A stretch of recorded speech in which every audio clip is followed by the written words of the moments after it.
In the early 1980s here in the UK, we were spoilt for choice by so many different tantalising computers and home microsystems.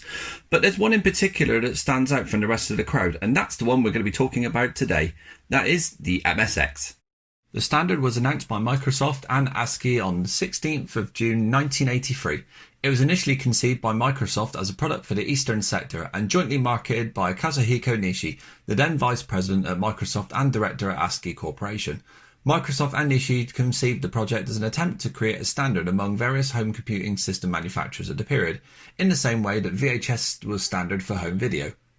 MSX systems were popular in Japan and several other countries. Sony was the primary manufacturer of MSX systems at the time of their release and for most of their product lifespan, producing more units than any other manufacturer. Eventually, 5 million MSX base units were sold in Japan alone. Despite Microsoft's involvement, very few MSX machines were released in the United States. And here's the weirdest thing of all.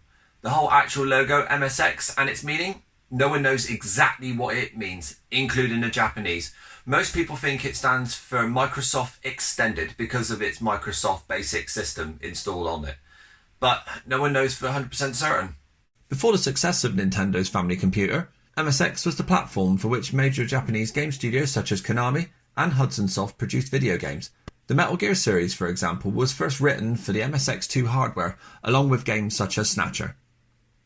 During the 1980s, Europe became one of the largest computer games markets in the world, and the extremely popular Commodore 64 and Sinclair ZX Spectrum computers dominated.